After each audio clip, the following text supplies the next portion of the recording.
ٹیلی کام کمپنیوں کو 5G licence کے اجرا کے بعد 5G انفراسٹرکچر پر اہم پیش رفت سامنے آ گئی۔ اسلام آباد کی اہم عمارتوں اور مراکز کے قریب 5G سائٹس فعال کر دی گئی ہیں۔ ٹیلی کام کمپنیوں کو 5G لائسنس کے اجرا کے بعد 5G انفراسٹرکچر پر اہم پیش رفت ہوئی ہے۔ مزید جانیں گے امید علی سے۔ جی امید۔ ٹیلی کام کمپنیوں کو 5G لائسنس کا اجرا کر دیا گیا ہے۔ اس کے بعد اب 5G انفراسٹرکچر ہے جس پر اہم پیش رفت سامنے آئی ہے۔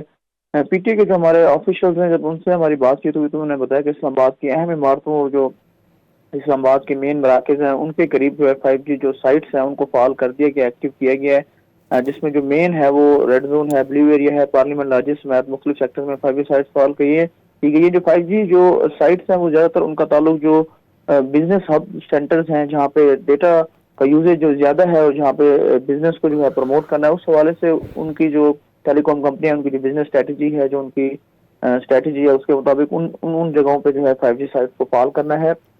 تاہم اس حوالے سے جو ٹیلی کام کمپنی جائز ہے انہوں نے پاکستان میں لگ بھگ جو 180 5G سائٹس کو فعال کیا ہے۔ زونگ نے 150 تک کے جو یوفون ہیں انہوں نے ابھی تک 5G کے جو اکوپمنٹس ہیں ان کو وہ امپورٹ کرا رہے ہیں، تو اس کے بعد ہی ان کو جو سائٹس ہیں ان کو ایکٹیو کیا جائے گا۔ اس حوالے سے جو ان کی آفیشیلی جو پریس ریلیز ہے، جو آفیشیلی ان کی ویب سائٹ ہے اس کے اوپر کر دی جائے گا۔ تاہم کچھ موبائل کمپنیاں ہیں جنہوں نے ابھی تک اپنے جو صارفین ہیں ان کو 5G جو بیچ ہے وہ ابھی تک فراہم نہیں کیے۔